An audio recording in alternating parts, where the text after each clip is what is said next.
नहीं, लेकिन मांस खाना, शराब पीना क्या धर्म है? जय गुरुदेव मिशन का इसी के लिए विरोध है। आप पूजा करो, मंदिर बनाओ, देवालय बनाओ, व्रत करो, उपवास करो, गंगा नहाओ, गोदावरी नहाओ, लेकिन जय गुरुदेव मिशन की तरफ से जो प्रचार चल रहा है कि भाई वेजिटेरियन लाइफ सिस्टम, शाकाहारी बनो आप, और अगर शाकाहारी नहीं बनोगे, इस पूजा पाठ का जो मांस खा करके, मांसाहारी बनकर, अशुभ आचरण करके, हिंसा हत्या करके आप कितनों ज्यादा पूजा पाठ पिंगल पढ़ोगे, इसका एक नए पैसे का फल आपको मिलने वाला नहीं है। संत वाणी क्या कह रही? हमारे गुरु महाराज ही नहीं कह रहे, हमारे हिंदू धर्म के दो प्रमुख स्पिरिचुअल लिटरेचर्स, आध्यात्मिक ग्रंथ हैं तो हजारों की संख्या में। हिंदू धर्म में कितनी किताबें हैं, नाम गिनना कठिन है, लेकिन प्रमुख रूप से दो नाम जिसको हर हिंदू, एक रामायण है, दूसरी श्रीमद् भागवत गीता है। रामायण भगवान श्री रामचंद्र जी से संबंधित है और श्रीमद् भागवत गीता योगेश्वर श्री कृष्ण जी महाराज से संबंधित है। ये दोनों महापुरुष हिंदू धर्म के सूरज कहे जाते, और इनकी से संबंधित ये दो महान ग्रंथ, आज सारी हिंदू जनता इसको सपोर्ट भी करती है, मतलब मानती है, लेकिन उस रामायण को तो मानते, लेकिन रामायण में लिखा क्या है, गीता में लिखा क्या है, उसको न कोई बताता है न कोई समझाता है। और जय गुरुदेव मिशन वाले अगर समझाने की कोशिश कर रहे तो ये हिंदू लोग मानने को तैयार नहीं, झगड़ा कर रहे हैं, कहते ना ना ना, आपका धर्म गड़बड़ है, आप तो आदमी की पूजा करते हो, भगवान को छोड़ दिया, आप हमको कहते हो शराब छोड़ दो, बचाओ, हम शराब छोड़ने की रात भर हमको नींद नहीं आएगी,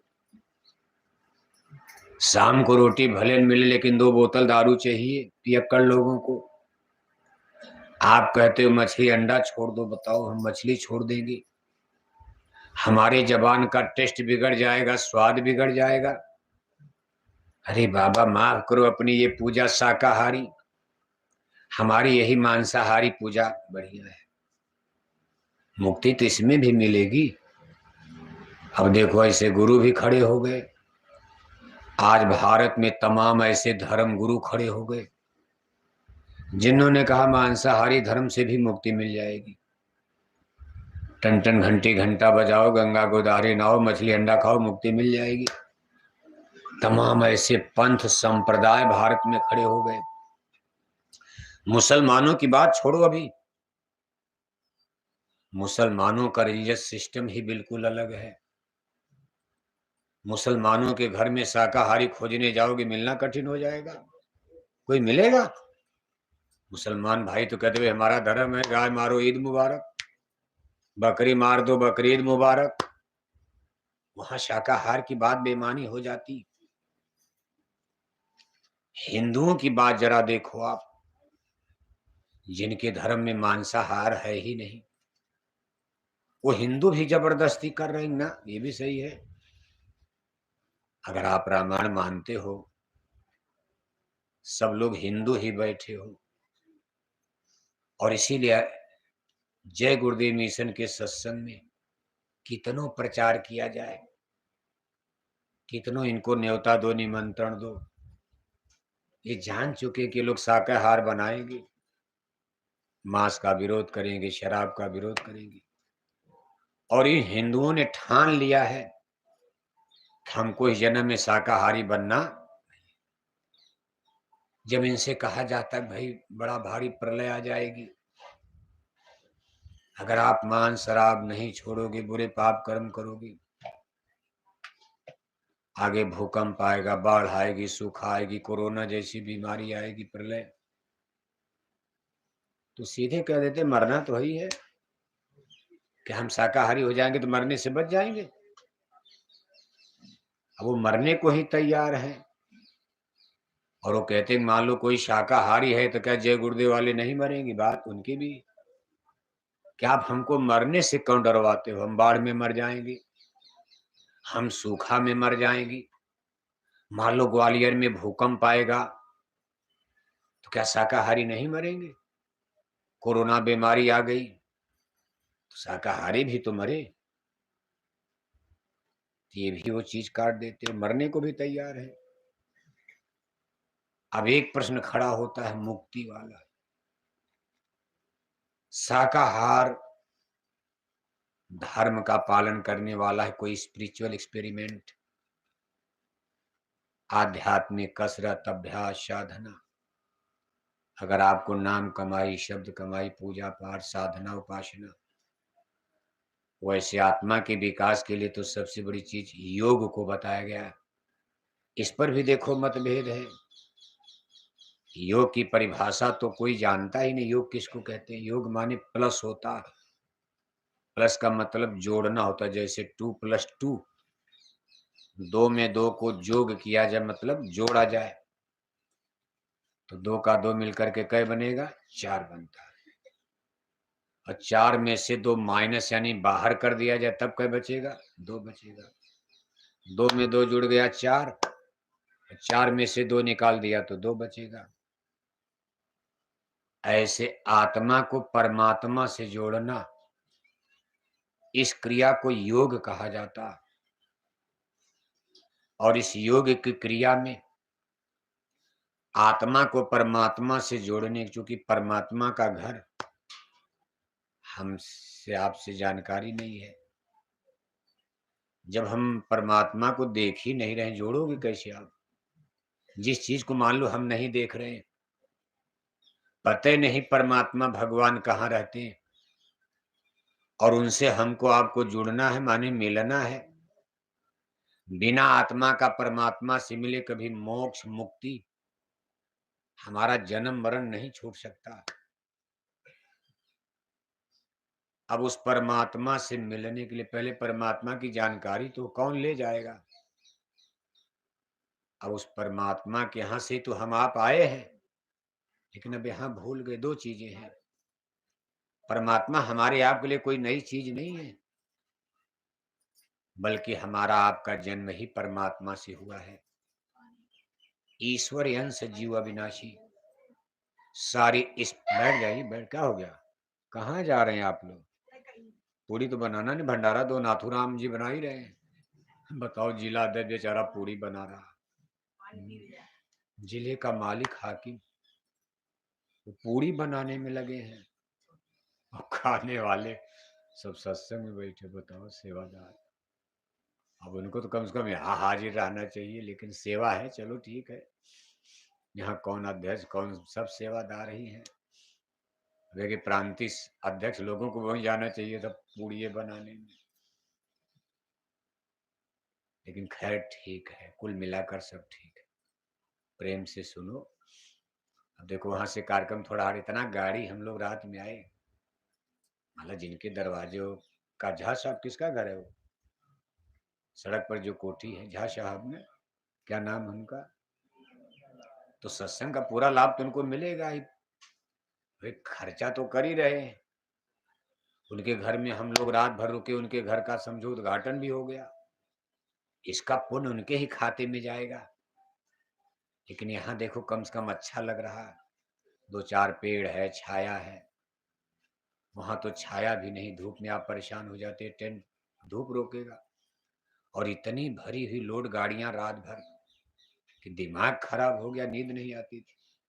वहां जय बार गाड़ी आती, सत्संग करता, आवाज सुनाइए नहीं पड़ती।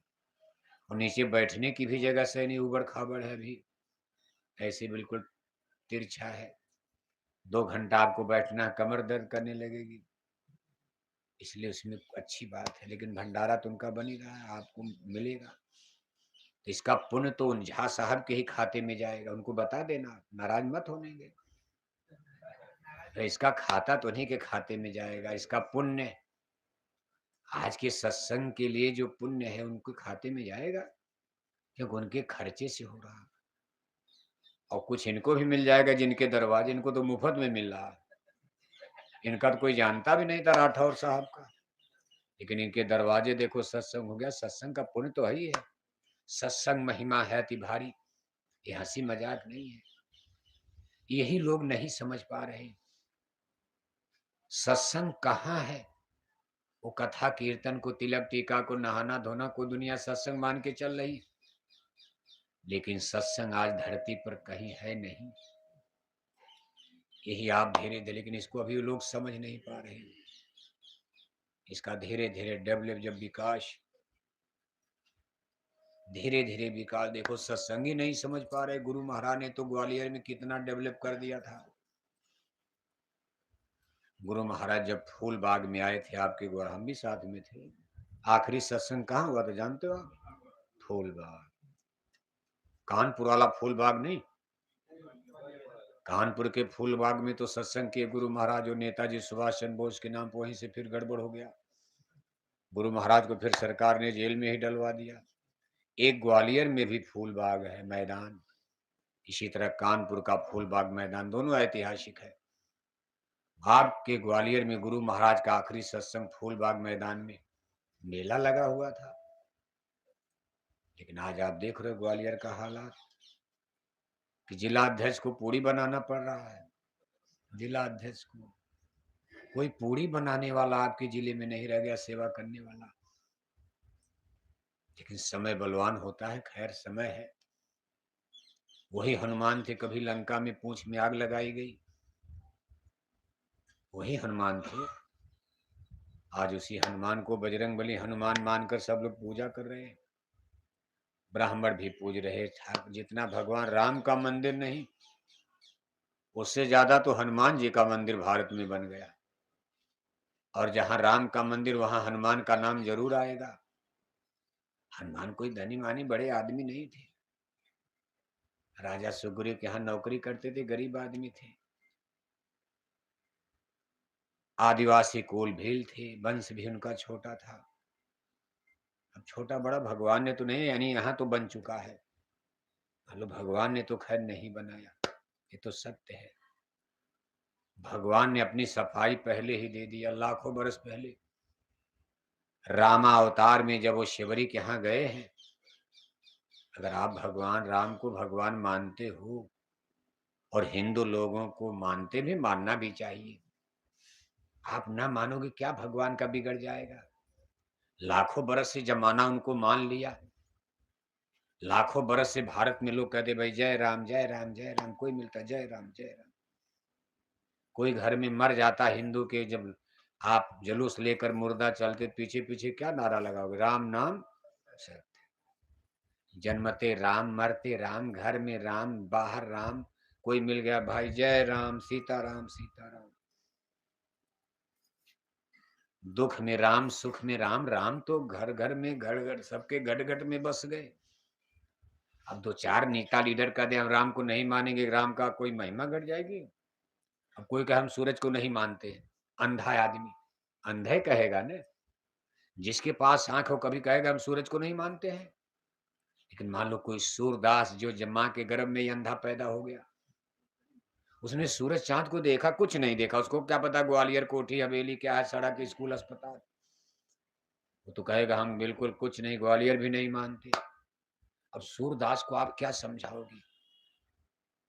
कहा मुकुर मलिन और नयन विहीना, राम रूप देखें कि मदीना। दर्पण गंदा, जिसमें शीशा, जिसमें चेहरा देखा वो भी गंदा है। आंख है ही नहीं, अंधे को शीशा दिया गया, देखो अपना चेहरा। अब उसके पास आंखें नहीं है, शीशा भी गंदा, क्या देख पाएगा? कम से कम आंख तो हो। भगवान राम देखो जाकर शिवरी के दरबार, ढीलनी शिवरी के झोपड़ी में चटाई पर बैठे। ढीलनी शिवरी उनको छूने में डर रही है। कह रहे प्रभु मैं तो तुच्छ जाति, मेरा तुच्छ वंश है, और उसमें भी मैं जात की स्त्री हूं। माना जाता है कि भाई मैं स्त्री हूं, अबला हूं, और उसमें भी तुच्छ वंश, मेरा छोटा वंश है।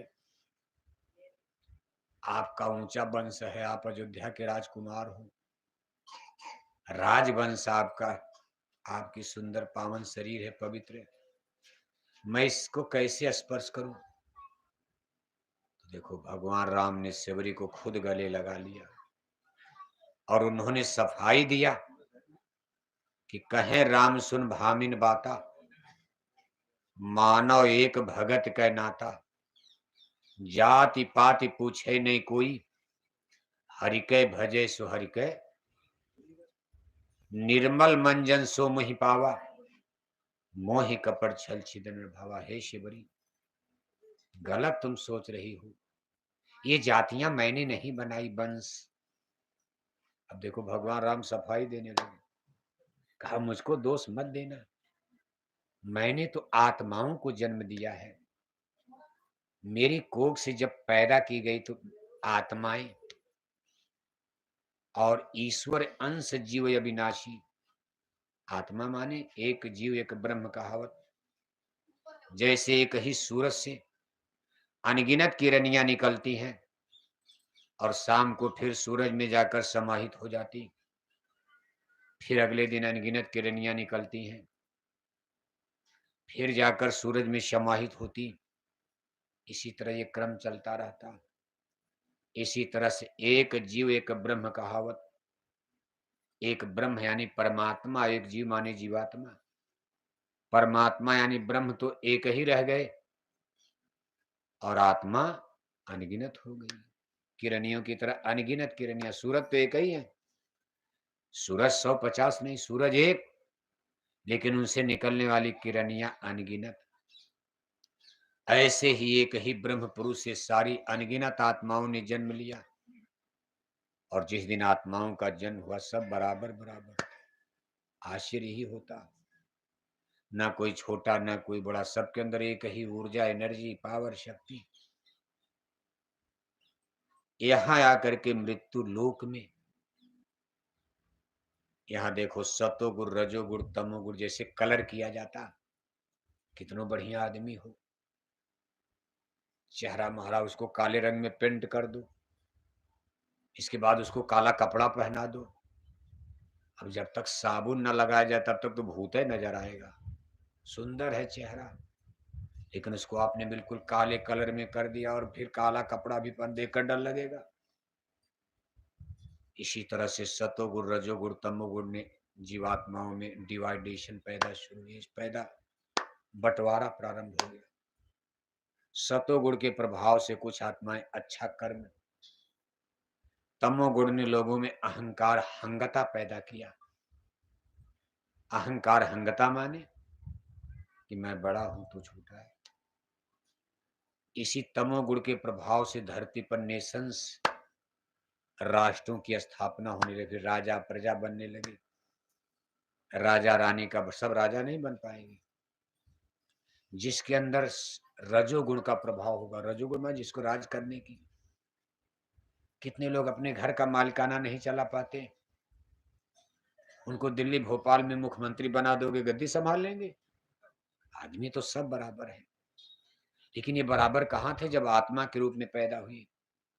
आज यहाँ भौतिकी स्थिति बदल चुकी है। एक आदमी जो कखा गघा नहीं पढ़ पाया, उसको आप कहोगे हेलीकॉप्टर, कंप्यूटर, इंटरनेट, मोबाइल बनाओ, बना पाएगा? और जबकि उसको पढ़ने का अवसर मिला, उसको भी स्कूल में भेजा गया, लेकिन कक्षा 10 नहीं पास कर पाया। माँ बाप के पास पूरा पैसा है, सब कुछ है, व्यवस्था है, नहीं पढ़ पाया, उसकी बुद्धि नहीं काम कर रही कि समझे में अंग्रेजी नहीं आ रही, क्या कंप्यूटर पढ़ेगा, क्या फिजिक्स केमिस्ट्री पढ़ेगा, क्या इंजीनियर डॉक्टर बनेगा, उसको इंजेक्शन लगाना नहीं आता। ये सब जो डिवाइडेशन देख रहे नीचे भौतिकी धरातल पर हो रहा, और इसमें सबसे बड़ा कारक कहां बन रहा है? गुण। शरीर का बंटवारा भी नहीं, अभी आत्माएं ऊपर हैं और आत्माओं को 3 कलर दिया गया, सतोगुण रजोगुण तमोगुण। सतोगुण में जो आत्माएं धरती पर उतारी गई, वो लोग पूजा पाठ धर्म कर्म में लग गए, रजोगुण में जो जीवात्माएं कलर करके उतारी गई, राजा महाराजा के चक्कर में पड़ गए। और तीसरा गुण है तमोगुण। तमोगुण में कलर करके जो जीवात्माएं यहाँ उतारी गई, उनके अंदर अहंकार और फिर करप्शन, बुराई। यही रावण कंस, बार बार दुर्योधन, यही रावण कंस, अत्याचार, विधर्म, पापाचार, दुराचार। ये देखो आत्माओं का बंटवारा। अब किसने किया है? भगवान को तो दोष कोई दे नहीं सकता, लेकिन यह है कि सब खेल बड़ा विचित्र है। आत्मा तो बराबर थी। जिस दिन हमारा देश सतलोक, और ऊपर आप चलोगे, खैर सत्संगी के अलावा पानी मत पिलाना भाई, अभी बैठ जाओ, बैठो बैठो, पानी वानी मत पिलाना, जिसको प्यास लगे। कोई बारात थोड़ा ना लड्डू पूड़ी मिलेगा। अरे सत्संग सुने को तपस्या कर। नवरात्रि में लोग 9 दिन तपस्या करते, प्यास भूख। आप 2 घंटा नहीं बढ़ता, मर जाओगे क्या? चुपचाप बैठो, पहले सत्संग सुनो। देखो आप हमारे सत्संगी भाई बहन, सतलोक की बात आती तो कोई नई चीज आप तो जान जाओगे। नई जनता तो सतलोक के बारे में सोच भी का, ये क्या, यही तो गड़बड़ होता है। अगर गौर से देखोगे तो ब्रह्म देश के ऊपर अमर देश सचखंड, सच्ची बात तो ये है। जिस दिन अमर देश सतलोक में जीवात्माओं का जो सत्पुरुष भगवान से हुआ, यानी ब्रह्म से भी ऊपर सत्पुरुष। लेकिन लोगों के बीच में, हिंदुओं के बीच में सत्पुरुष की बात करो, कोई समझेगा? ये पंडित जी लोग समझेंगे? ब्राह्मण लोग केवल ब्रह्म ज्ञानी हैं। ब्रह्म एक द्वितीयो नास्ति, वो वेद के बारे में जानते हैं, और वेदों ने कह दिया ब्रह्म एक द्वितीयो नास्ति। ब्रह्म एक ही है, दूसरा कोई है ही नहीं। वेदों के पास ब्रह्म के ऊपर ज्ञान ही नहीं है, और आप उनको जाकर बात सुनाने लगे, सत्य पुरुष, सत्य नाम, सचखंड सतदेश की बात सुनाने लगे। वो बेचारे स्वर्ग बैकुंठ के ऊपर जानते नहीं, स्वर्ग बैकुंठ के आगे क्या। स्वर्ग बैकुंठ के ऊपर हिंदुओं को पता है? अगर इनको पता होता कि मुक्ति स्वर्ग बैकुंठ के ऊपर सतलोक में है, तब ये लोग मरने के बाद चिट्ठी लिखते, मेरे पिताजी मरने के बाद सतलोक वासी हो गए। क्या हो गए? जब ये तेरही मनाते हैं हिंदू लोग, कोई हिंदू मरता है, मुसलमान नहीं, हिंदू, जब ब्रह्मोत्सव तेरही मनाते हैं 13 दिन में, 10 5 दिन तो रोते गाते हैं, और जब 13 दिन में ब्रह्मोत्सव तेरही का समय आता है, तो अपने गांव जेवार में चारों तरफ एक नोटिस, कागज पर एक सूचना लिख करके हम बांटते हैं, भेजते हैं रिश्तेदारों को, नातेदारों। इस पर क्या लिखते हैं? मेरे पूजनीय पिताजी का क्या हो गया? स्वर्गवास। क्या हो गया? स्वर्गवास। अगर इनको पता होता स्वर्ग में मुक्ति नहीं है, मुक्ति तो सतलोक सचखंड में मिलती, जन्म मरण से बंधन छूटेगा, जहां से अमर जीव आया, अमर लोक है वो। तब हिंदू लोग चालाकी से लिखते कि मेरे पूजनीय पिताजी का क्या हो गया? सतलोक वास हो गया। क्या हो गया? लेकिन अभी हिंदुओं को पता, कहोगे तो कहेंगे गप है, स्वर्ग से ऊपर कुछ है ही नहीं, वही मुक्ति है।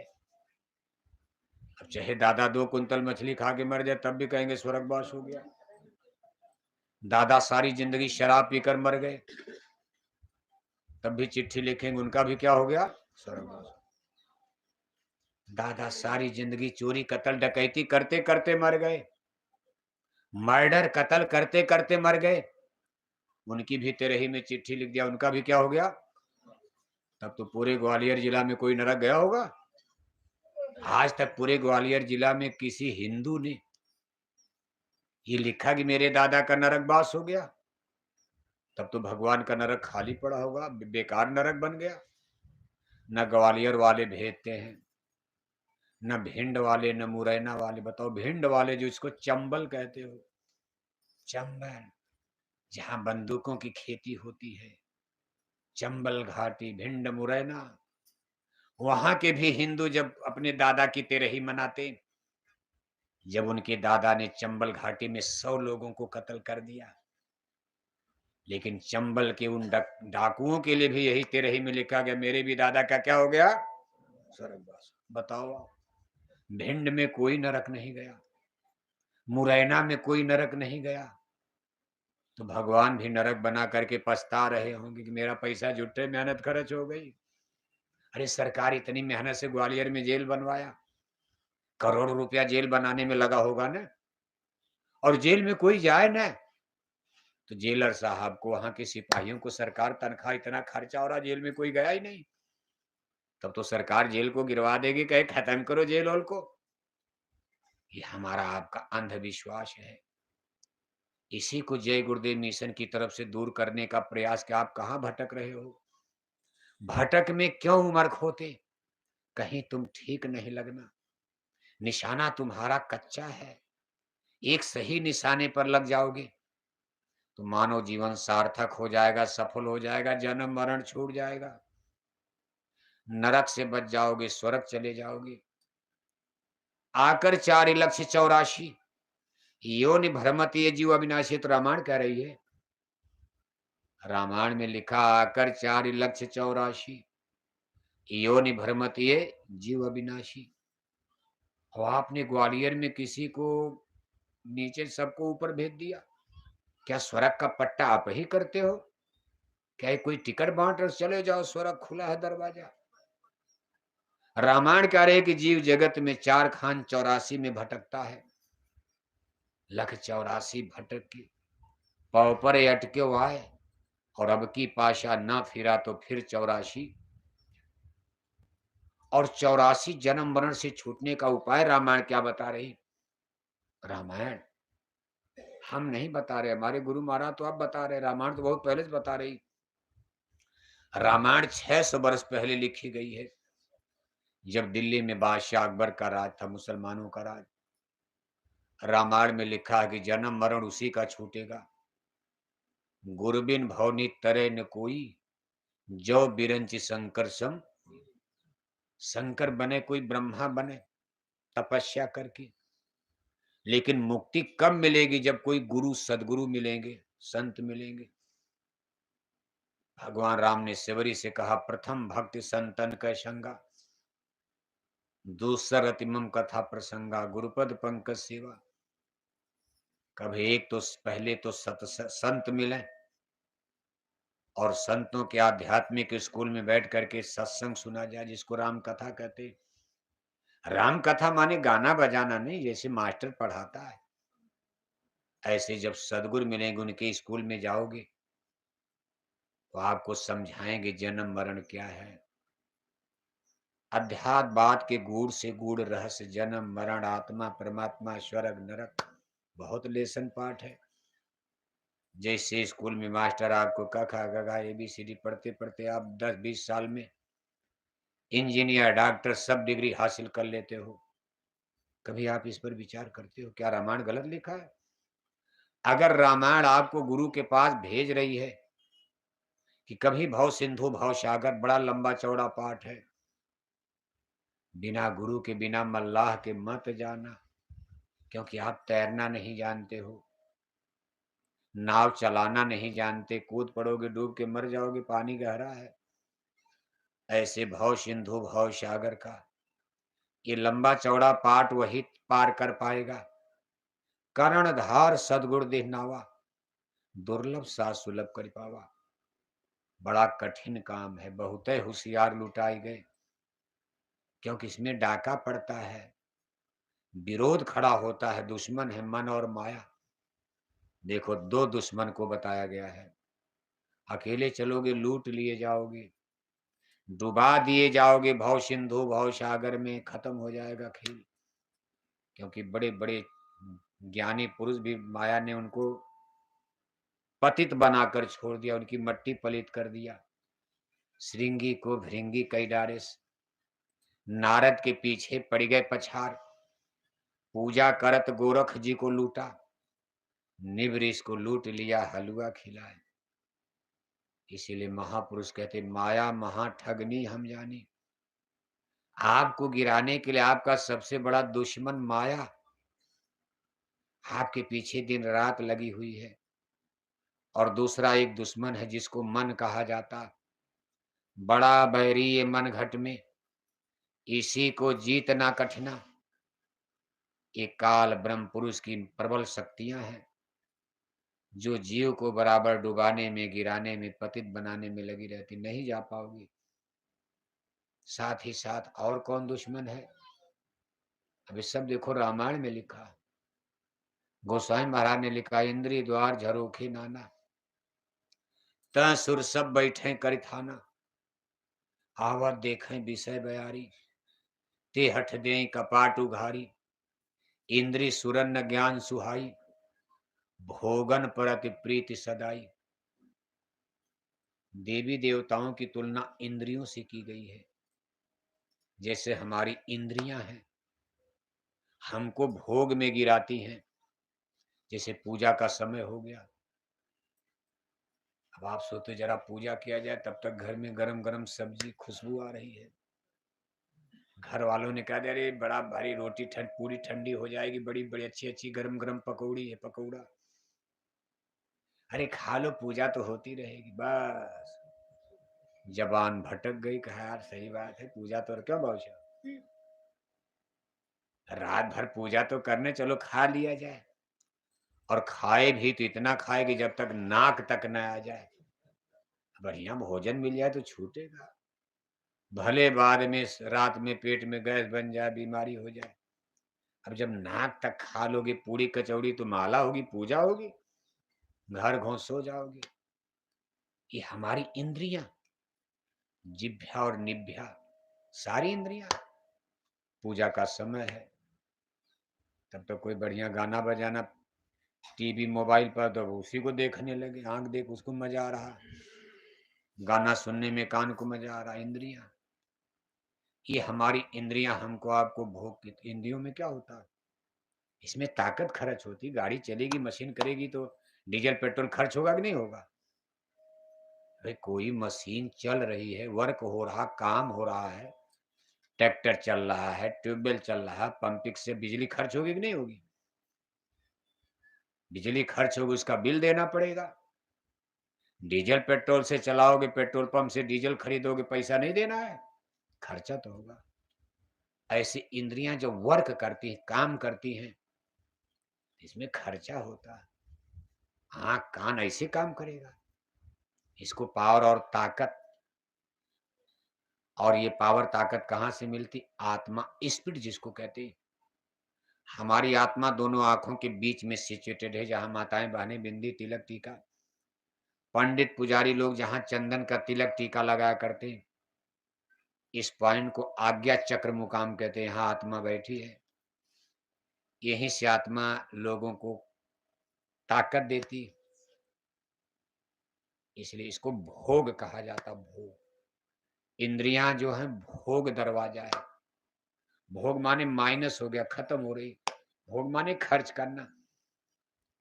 भोग माने आपके जेब में 100 रुपया है, 10 रुपए की चाय पी लिया, समोसा खा लिया, तो 90 ही तो बचेगा। इसको भोग कहा जाता। भोग माने बाबू साहब, भोग माने खर्च करना। भोग माने, अब जेब में बढ़ नहीं रहा, घर खर्च करोगे, खर्च करो, एक दिन एकदम जीरो हो जाएगा। जब कहीं से आमदनी नहीं हो रही, प्लस नहीं हो रहा, तो जितने खर्च करोगे एक दिन शून्य हो जाएगा, जीरो हो जाएगा। और दूसरा है योग। योग माने जुड़ना होता। योग माने आमदनी का बढ़ना। आपके जेब में 10 रुपया, दिन भर में कुछ खर्च नहीं हुआ, शाम तक 10 रुपया और आ गया, अब आपके जेब में कितना हो गया? 20 रुपया। कल भी कुछ खर्चा नहीं हुआ, 5 रुपया और आ गया, 25 हो गया। इसको योग कहा जाता। संसार में जितना आप भोग भोगोगे, आपकी आत्मा की शक्ति उतनी खर्च होगी, कमजोर होगी। बच्चा बच्ची पैदा करने में, जिसको काम कहा जाता है, ये तो सीधा भोग ही है। लेकिन केवल बच्चा बच्ची पैदा करना ही भोग नहीं है। किसी को गाली देना, उस पर भी जुबान में, उसमें भी ताकत जा रही है। फिल्मी गाना पिक्चर सुनना, उसमें भी कान से सुन, उसमें भी भोग हो रहा। बढ़िया बढ़िया भोजन करके बीमारी पैदा करना, जबान स्वाद ले रही, आत्मा की ताकत यहाँ भी खर्च हो रही। अगर आत्मा की ताकत जबान पर ना आए तो दाल सब्जी और पकौड़ी अचौड़ी में कोई मजा नहीं आएगा। आत्मा पर जो धार है, हमारे जिह्वा पर, ये आत्मा की शक्ति से ही यहाँ आपको खट्टा मीठा तीखा। जिस दिन आत्मा निकल जाएगी, मुर्दा को खिलाओ, कुछ पता चलेगा? दादा को कितनों कचौड़ी पकौड़ी खिलाओ, दादा बोलेंगे? सब खेल आत्मा का है। अब इसी को जोग कहा जाता। भोग से हटो आप और जोग की तरफ चलो। आप आत्मा की ताकत को रोको धीरे नीचे से। गुरु महाराज भी कहते थे, बच्चा थोड़ा कम खाया करो। क्या करो? कम खाओ। अब एकदम तो छुड़ा है ना, कलयुग में अन्न में प्राण है। त्रेता द्वापर में तो ऋषि मुनि जंगल चले, कहा खाएंगे ही नहीं, हड्डी में प्राण था, काम चल जाता था। लेकिन अब कलयुग में एकदम भोजन छोड़ दोगे तो आप कैसे रह पाओगे? का भूखे भजन न होय गोपाला, ये ले लो अपना कंठी। 2 दिन रोटी ना मिले तो सत्संग वत्संग सब भूल जाएगा आपका।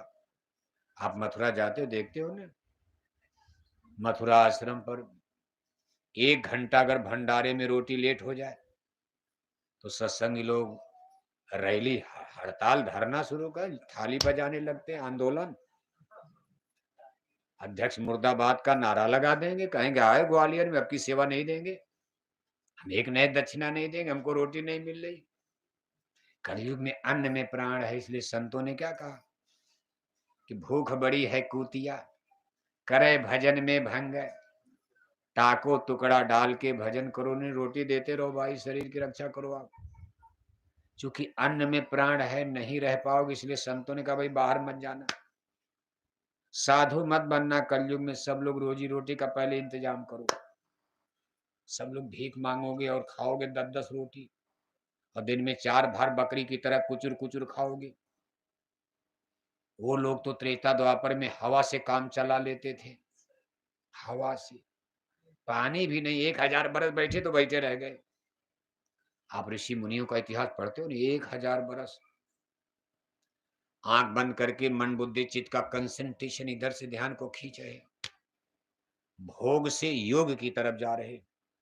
भोग के लिए 9 दरवाजा है, भोगने के लिए क्या दरवाजा? 2 आंख, 2 कान, 2 नाक, 1 मुंह और 1 टट्टी का रास्ता और 1 पेशाब का रास्ता, जिसको मूल इंद्रिय दरवाजा कहते हैं।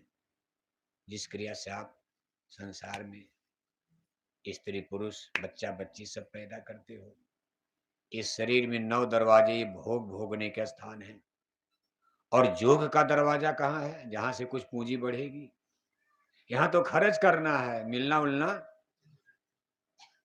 बच्चा बच्ची जितने पैदा करोगे, आपकी आत्मा कमजोर, भले इंजीनियर डॉक्टर बन जाए, मुक्ति नहीं मिलेगी।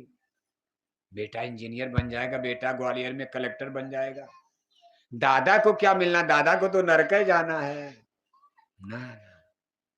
आपका बेटा मुख्यमंत्री प्रधानमंत्री बन जाए, आप कहोगे नहीं हमको मुक्ति मिल जाएगी ना। मुक्ति के लिए तो योग करना पड़ेगा। संसार की कोई चीज आपकी मदद करने वाली नहीं, तो भोग है। और इस भोग का दरवाजा 9 बना हुआ, 9 दरवाजे हैं शरीर में। इसी से हमारी स्पिरिचुअल पावर, आध्यात्मिक शक्ति बाहर निकलती है, बहती है। जैसे पानी पाइप लाइन से पानी बहता है, नहीं रोकोगे गिर करके सब पानी बह जाएगा। टोटी लगा दिया, रोक दिया, एक ही टोटी खोलोगे ताकत बढ़ जाएगी। अध्यात्म बात क्या कहता है? योग करो, यानी पूंजी आपकी बढ़ेगी। कहाँ? ये दरवाजा 10वां द्वार, इसको 10वां दरवाजा कहते हैं। जहां हमारी आत्मा बैठी, 9 दरवाजे को रोको आप। मन को मारो, तन को जारो, इंद्रिय रस भोग विचारो। तुम सदगुरु के संग जागो, शब्द गुरु आपको दोनों जागो, शब्द गुरु मेरे घट में। जब आप इधर से उठ करके इंटरनल हो जाओगे, मन बुद्धि चित्त का कंसंट्रेशन, दोनों आंखों के बीच में जब आप खड़े होने लगेंगे, आपका ख्याल ध्यान इधर से हट जाएगा, तो आपके जेब में आमदनी बढ़ेगी। यहाँ आपको एक व्यापार करना, कमाई करनी है। आपका खजाना रूहानियत का, दुनिया में बिजनेस करोगे, यहाँ बढ़ेगा, लेकिन रुपया पैसा कोठी हवेली जमीन बगीचा बढ़ेगा। यहाँ भी बढ़ता है, लेकिन यहाँ जो कुछ बढ़ेगा ये मायावी चीज होगी, टेम्परेरी होगी। इधर मेहनत करोगे, ग्वालियर में कोठी बन जाएगी, और मेहनत करोगे एक कोठी भोपाल में, इंदौर में बना लोगे, दिल्ली में बना लोगे, 1 करोड़ की कार हो जाएगी, बढ़िया कपड़ा पहनोगे सब। लेकिन ये सब व्यापार, इस व्यापार को महापुरुष कहते भाई धोखा है। क्योंकि जिस दिन चलोगे ये व्यापार का एक नए पैसे आपके हाथ लगने वाला। लेकिन यहाँ जो आप व्यापार करोगे तिजारत, अगर आप दोनों आंखों के बीच में खड़े हो जाए, स्टैंड हो गए, स्पिरिचुअल डेवलप, हमारी आत्मा का विकास हो गया, आत्मा हमारी जाग गई। जागो मेरी सूरत सुहागिन जागरी, का तू सोवत मोह नींद में, उठो भजन में लागरी। मेरी सूरत सुहागी, अगर सूरत जग गई, आत्मा, सूरत माने आत्मा, साधारण भाषा में आप आत्मा समझो। सूरत तो लोग सत्संगी के अलावा तो कोई, मान लो राधा स्वामी मिशन में भी लोग समझते हैं। कबीर साहब मत में भी थोड़ा बहुत, कबीर साहब का पन तो डैमेज हो गया, उसमें कोई ऐसा नहीं। लेकिन राधा स्वामी मिशन इस समय देखो डेवलपर, उसमें बाबा जयमल सिंह, बाबू सावन सिंह महाराज, आगरे वाले महाराज, शिवदयाल सिंह जी महाराज, ये तमाम लोगों ने बहुत कुछ लिटरेचर दिया है। संत मत का सबसे ज्यादा लिटरेचर राधा स्वामी मिशन में, संत मत का जो। लेकिन अब यह है कि इसको लोग अलग अलग मानते, जबकि सही वही है, एक ही सही है। इस आज्ञा चक्र मुकाम पर 10वीं गली में जब हम खड़े हो गए, अगर यहाँ आप व्यापार करना शुरू कर दिए तो आपका खजाना दिन दूना रात चौगुना बढ़ेगा।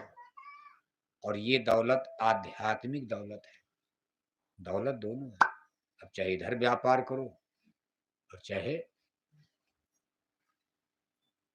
इधर करना है, बाहर में नहीं। बाहर में जितना करोगे, मंदिर मस्जिद देवालय शिवालय, ये सब बाहर का व्यापार है, कुछ साथ नहीं देगा। व्यापार आपको अंदर करना, खजाना यहाँ गड़ा है, माल है। मुर्शिद नैनो बीच नबी है, आपके आंखों के बीच में आंखी मध्य पाखी चमके, पाखी मध्य तारा, ता बीचे दूरबीन लगा कर उतरो भोजल पारा। ऐसा यहाँ के, यहाँ से यहाँ व्यापार शुरू करोगे, इतनी बड़ी दौलत की देवी देवता ईश्वर भगवान स्वर्ग वैकुंठ, और यहीं से करते करते एक दिन भगवान तक पहुंच जाओगे आप। जैसे जैसे आपकी कमाई बढ़ेगी, आपका खजाना बढ़ेगा, एक दिन भगवान भी आपके बस में आ जाएंगे। लेकिन जिसने भी ये व्यापार किया है, बाहर में नहीं किया। इसीलिए गुरु लोग क्या कहते हैं, गुर कहे जगत सब अंधा, कहा एक दो नहीं सब अंधे हैं। गुर कहे जगत सब अंधा, कोई गहे न घट की संधा, बाहर मुख भर में इशारे, अंतर घट शब्द न धारे। कहे सारा जगत अंधा हो गया। साहब कबीर ने तो यहां तक कह दिया कि जग भइले अंधा हम के समझाई, एक दो होए तिने समझाऊं, सब ही भुलाई गए पेट के धंधा। जग भइले अंधा हम के समझाई, सब अंधे हो गए, सब इस माया के व्यापार में लगे। और माया एक दिन ठोकर मारेगी, जिस दिन आप चलोगे सब छीन लेगी माया। अभी तो लालच है कि और मिल जाए और मिल जाए और मिल जाए, मिलता जा रहा, लालच बढ़ती जा रही। लेकिन जिस दिन चलने की बारी आएगी, सब माया खींच लेगी, नंगा करके खाली हाथ और बड़ी बेइज्जती के साथ देखो जीव को यहां से विदा कर दिया जाएगा, अलविदा कर दिया जाता। बड़े बड़े लोग सब चले जा रहे हैं, राजे चले गए, महाराजे चले गए, बादशाह चले गए, शहंशाह चले गए। इस जंगल पहाड़ के लिए लोग लड़ते मरते कटते पीटते सब चले गए। कहा एक राजा था, एक रानी, मर गए राजा मर गए रानी, हो गई खत्म राजा रानी। आपके ग्वालियर का किला देखो, कहीं दूर खोजना है राजा रानी। ग्वालियर का किला इतनी ऊंचाई, कितनी मेहनत से बनाया होगा बताओ आप। क्रेन नहीं, मशीन नहीं उस जमाने में, इतने बड़े बड़े पत्थर ले जाकर उतनी ऊंचाई पर, और ग्वालियर के किले आज का हजारों साल हो गया, कितनी पीढ़ियां आई कितनी मर गई, किला तो यहीं पड़ा, पहाड़ वही है, लेकिन राजा चले गए, रानी चले गए, बादशाह चले गए, शहंशाह चले गए, आलिम फाजिल ज्ञानी विज्ञानी चले गए, सब लोग इस संसार को छोड़ करके देखो अलविदा कर गए। वो भी यही कहते थे भाई यहाँ बना लो हमारे काम आएगा। आज वही चीज हम आप भी सोचते हैं।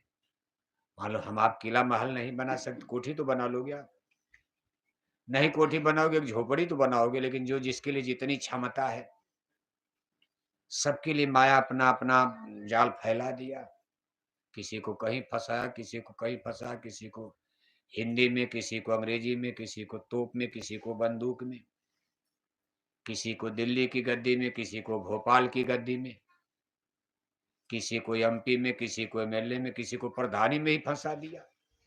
प्रधानी ये लेकर परेशान है, एमपी एमएलए तो बन नहीं पाएंगे। अरे कहेंगे चलो एक गांव का तो राजा बन गया, प्रधान माने राजा, अपने गांव का तो मैं राजा बन गया। यानी सारा जगत इसी तरह देखो मायावी चक्र में, अब यहां से निकला जाए, पार हुआ जाए, कहते भाई उसके लिए तो आपको रास्ता, और इसके लिए किसी सदगुरु की खोज कर इसमें आपकी मदद करेंगे, क्योंकि इस व्यापार में आपके ऊपर डाका माया और मन तो डालेंगे ही।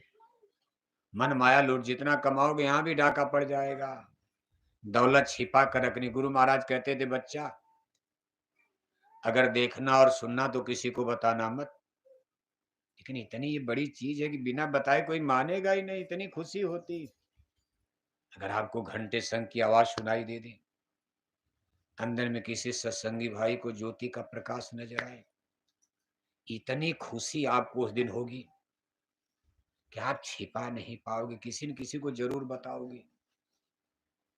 इसीलिए गुरु महाराज बार बार कहते थे बच्चा इतनी बड़ी ये दौलत है, हीरा सोना चांदी संसार की सारी वैभव, इसके आगे रंच मात नहीं टिकते हैं।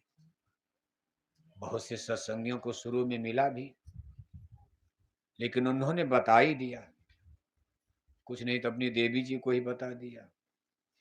अब औरत से तो जल्दी कोई छिपा नहीं पाता, उन्हीं को बता दिया, बंद हो गया उनका, आज तक नहीं शुरू हुआ। फिर अब लोग पछताते हैं, पश्चाताप करते हैं। हमसे तो दो चार लोग रोज मिलते हैं, कहते महाराज पहले तो बहुत अच्छा चलता था, लेकिन मेरा भजन गड़बड़ हो गया, बंद हो गया, नहीं मिल रहा, क्योंकि हमने किसी को बता दिया, हमने किसी को समझा दिया, सुना दिया। बैठ जाए, आप बैठ जाइए, तो मशीन है चलती रहेगी। अब इसके ऑपरेटर लोग देखो खा के सो गए, मशीन उलट गई इनकी तब तक। तो देखो आप, गुरु महाराज ने कहा अच्छा चलो अब हम नया नियम बना रहे हैं, कमाई करो, मजदूरी हमारे पास रहेगी। कहाँ रहेगी? हमारे खाते। जैसे कभी कभी कोई बच्चा नौकरी कर रहा और तनख्वाह मिलती तो दिन दारू पी लेता, तो उसके पिता जाके कहते भाई देखो सेठ जी, इसको तनख्वाह मत दिया करो, हमको दिया करो, इसके बाल बच्चे हैं, दवाई पढ़ाई है, सब पी जाता है दारू में।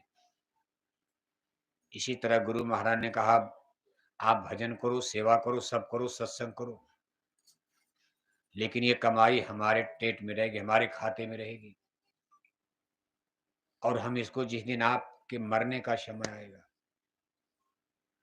गुरु महाराज ने कहा जय गुरुदेव नाम बोलोगे, मैं चारपाई बिस्तर पर मिलूंगा उस दिन, मैं आऊंगा, कोई बोलेगा मैं आऊंगा, सत्संगी नहीं। गुरु महाराज ने केवल सत्संगियों के लिए नहीं कहा, गुरु महाराज ने कहा जय गुरुदेव नाम मरते समय कोई अंदर अंदर श्वास पर बोलेगा, जबान से तो कोई बोल नहीं पाएगा, और जो भी बोलेगा मैं मिलूंगा। और जब सदगुरु आ गए सामने तो यमराज के दूत हट गए, लेकिन समस्या है कि जय गुरुदेव नाम बोल नहीं, सब लोग नहीं बोल पाएंगे। गुरु महाराज ने तो आजादी, कोई बोलो, मरते समय कोई जय गुरुदेव नाम बोलेगा मैं मिलूंगा। लेकिन जो जीते जी जय गुरुदेव नाम का विरोध किया, मरते समय जय गुरुदेव बोलेगा। जो जय गुरुदेव नाम को गाली दे रहा है, उससे आशा करोगे मरते समय जय गुरुदेव बोलेगा? जय गुरुदेव नाम आदमी देखो दुख में पड़ता है, भगवान का नाम, अरे मैया बप्पा चिल्लाता है, भगवान का नाम आता है। इसी तरह मरते समय इतनी वेदना, इतनी पीड़ा पीड़ा, आदमी समझो बेहोशी के आलम में हो जाता है, उसको याद ही नहीं आएगा जय गुरुदेव नाम।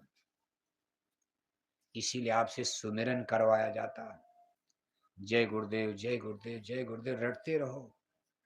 जब समय मिले, नहीं कि 5 से 15 मिनट नहीं, सुबह शाम जय गुरुदेव जय गुरुदेव। कोई मिल रहा है जय गुरुदेव, जैसे कम से कम इतनी आदत बना लो कि दुख तकलीफ में भी मैया बप्पा ना याद आवे। क्यों भाई? अभी नहीं कि पेट दर्द करने लगा सीना में, अरे माँ, अरे बाप बाप बाप बाप बाप, ना ना, हाय गुरु महाराज जय गुरुदेव गुरु महाराज। सपने में कोई कष्ट है तो गुरु महाराज, ये नहीं सपने में कोई और देवता आके खड़े हो गए, गांव गांव घर की भवानी आ गई। सपने में भी गुरु को ही याद करो, मत छोड़ो भरोसा।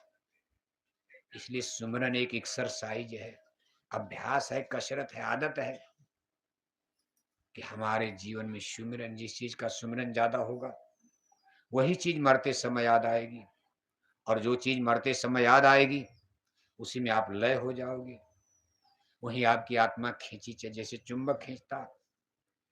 इसको क्या कहते हैं? जह आशा तह बाशा। जहां आशा होगी वहीं बाशा होगा। मरते समय जो इच्छा खींचे वहीं आप चले जाओगे। आप अब सत्संगी जो दिन रात जय गुरुदेव सत्संग में माला जैकेट पहन के घूम रहे हो, जय गुरुदेव बोल रहे हो, स्वाभाविक है कि आपकी आदत तो बन गई। मरते समय आप क्यों भाव साहब, बनी कि नहीं बनी? आप तो कहोगे मैया मैया चिल्लाते हैं जब पेट पिराता है तो। बताओ, बुढ़ापे तक मैया मैया चिल्ला रहे हैं। अरे मैया बप्पा क्या करेंगे इसमें, बताओ आप? गुरु महाराज को याद करो। आप देवी देवता याद करने लगते, भूत प्रेत पकड़ लिया, कहते भाई कोई सोखा ओझा जंतर मंतर तंत्र विद्या जानने वाला खोजा जाए। गुरु का भरोसा आदमी छोड़ देता है। फिर आपका सिमरन का मतलब क्या हुआ? ना ना, दुख पड़े सुख पड़े, एक सदगुरु बने तो सदगुरु से बने, बिगड़े तो भरपूर, स्वामी दूसर से बने ता बनबे पे धूर। अब जो गुरु महाराज, क्या गुरु महाराज कमजोर हो गए? क्या आप सोखा ओझा डॉक्टर के चक्कर, डॉक्टर ही बचा, डॉक्टर भगवान है। अरे जो होना है वही होगा आपके भाग्य में। अगर गुरु महाराज से नहीं मौज है तो कोई डॉक्टर या कोई जंतर मंतर सोखा ओझा तंत्र मंत्र क्या करेगा? ये आपकी जन्म कुंडली में है। सदगुरु से बड़ा कोई ऐसा नहीं ताकतवर। कोई भी चांस और होता तो आपके पर तकलीफ न आती। अब इससे ज्यादा कोई चांस, इससे ज्यादा घटाया नहीं जा सकता।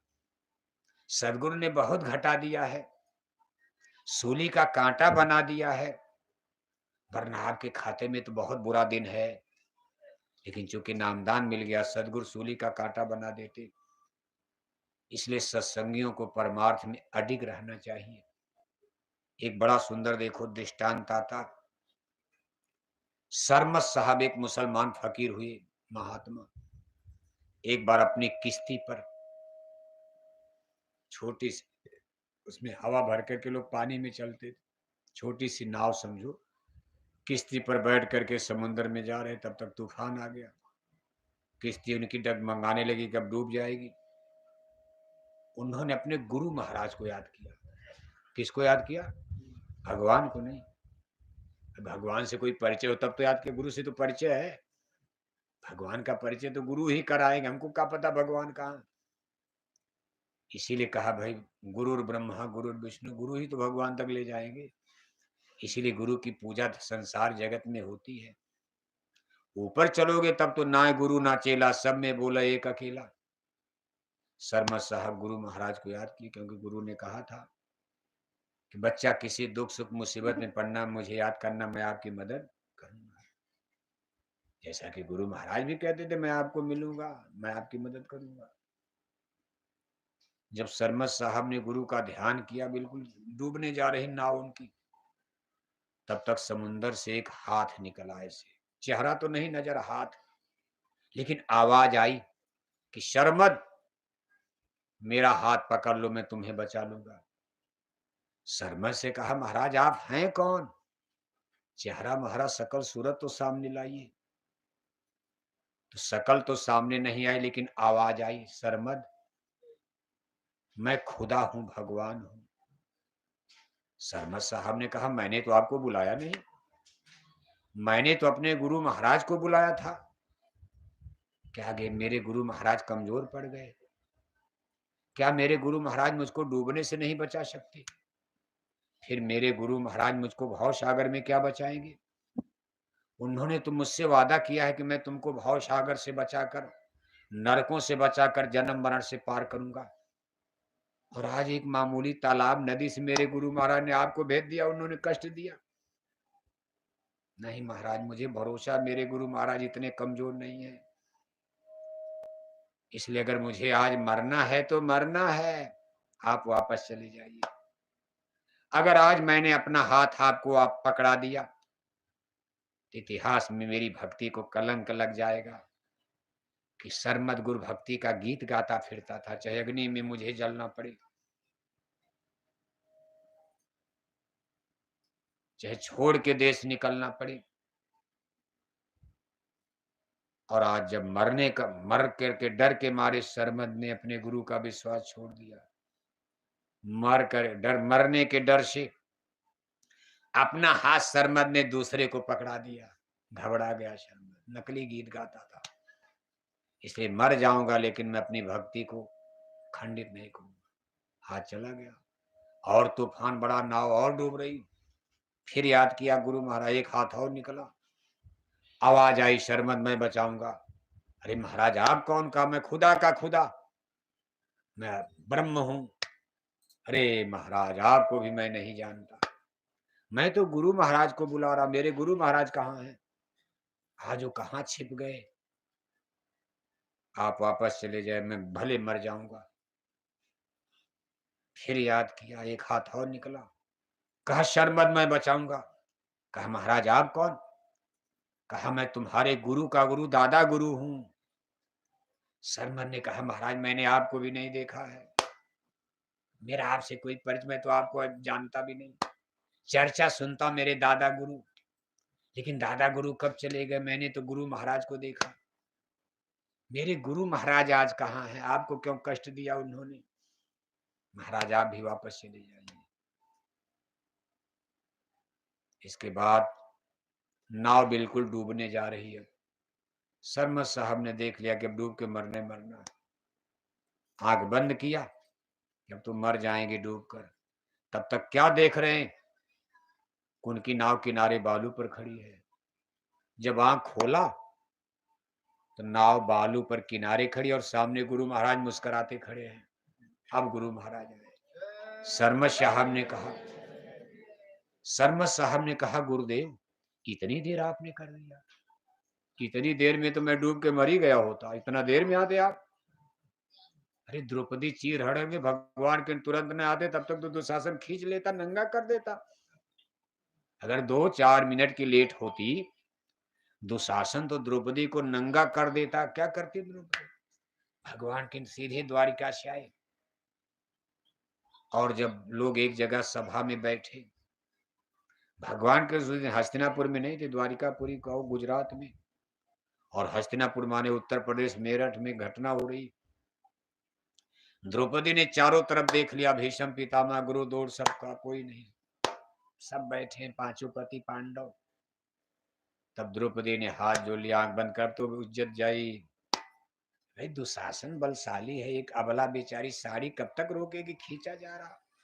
द्रौपदी ने छोड़ दिया, साड़ी धोती को छोड़ दिया और हाथ जोड़ करके कहा, हे द्वारिकाधीश अब आप ही का भरोसा। दुशासन देखो बेहोश हो जाता। घटना बताती कि एकाएक लगता जैसे कोई बेहोशी आ जाए। दुशासन मूर्छित होकर जमीन पर गिर जाता। वैद्य हकीम बुलाए जाते हैं, डॉक्टर, तब तक तो काम हो गया। अब दुशासन का इलाज होने लगा। क्या हो गया, कहीं मर तो नहीं जाएगा? ये हो गया, वो हो गया। यानी योगेश्वर श्री कृष्ण की दया से द्रौपदी की इज्जत तो बच गई, नंगा नहीं कर पाया। जबकि इरादा था, दुर्योधन ने क्या कहा था दुशासन को, हे दुशासन द्रौपदी को नंगा करके मेरी जंघा पर बैठा दो भरी सभा में, सब लोग बाप दादे बूढ़े बुजुर्ग बैठे। आज अगर ऐसा हो जाता तो कितना बड़ा अनर्थ हो जाता। लेकिन भगवान श्री कृष्ण अगर 2 मिनट देर किए होते तो किसी की साड़ी धोती खींचने में कैसे सेकंड लगता। कोई स्टील और ऐसे तो नथी किया नहीं गया था। लेकिन भगवान श्री कृष्ण, इसके बाद जब पांडव और भगवान श्री कृष्ण मिले, कहाँ मिले? जंगल में। सब लोग मिले तो भगवान श्री कृष्ण के पैरों से खून निकल रहा था, जगह जगह खून बह रहा था। लोगों का ध्यान गया, अरे कहा केशव ये क्या हो गया? भगवान श्री कृष्ण ने कहा भाई भक्तों की भूल का परिणाम भगवान को भोगना पड़ता। मुझको द्रौपदी ने उस दिन द्वारिकाधीश कह दिया, यानी उसने मुझको द्वारिका दे, मैं द्वारिका वाला। मुझे द्वारिका से भाग करके आना पड़ा। अगर मैं जूता चप्पल खोता तब तो द्रौपदी नंगी हो जाती। अगर मैं जूता चप्पल पहनने की कोशिश करता तब तक तो दुशासन द्रौपदी को नंगा कर देता। इसलिए मैंने जूता चप्पल भी नहीं खोजा, जिस स्थिति में था मैं दौड़ पड़ा और मेरे पैरों में कांटे कुछ चुभ गए। अब पैदल थोड़ो ना, वो तो दिखा रहे थे लीला। अब पैदल द्वारिकापुरी से दौड़ कर गए तब तक तो कई घंटे, पता नहीं कई दिन लग जाता। लेकिन दिखाया उन्होंने कि देखो भक्तों के लिए भगवान कैसे दौड़ते हैं। और मेरे ये पैरों में ये कांटे चुभ गए और ये खून निकल रहा। कहने का मतलब ये है, अगर आदमी का विश्वास अटूट है, हमारा आपका विश्वास कमजोर है। अगर कमजोर न होता तो आज ग्वालियर की स्थिति ये बनती। आप सोचो क्या हो गया ग्वालियर के लोगों को। कोई वहां महंत बन गया, कोई वहां महंत बन गया। विद्यार्थी बने नहीं, मास्टर बन गए। कुछ ज्ञान नहीं, कोई अकल नहीं, कोई बुद्धि नहीं। सब मास्टर पढ़े लिखे भी नहीं, डिग्री मिली नहीं, और नाना गुरु नाना पंथ बना के खड़ा कर दिया। कहने का कुल मतलब यह है कि सदगुरु का अटूट भरोसा अगर हमको आपको है तो एक दिन बेड़ा पार हो जाएगा। आपका विश्वास सबसे बड़ी चीज है। बाकी कान में कितना उंगली डाल के बैठो, घंटा संग सुनाई देगा। मर जाएगा आदमी, जीवन बीत जाए। सब लोग तो कर ही रहे हो भजन, कहीं न कुछ दिखाई दे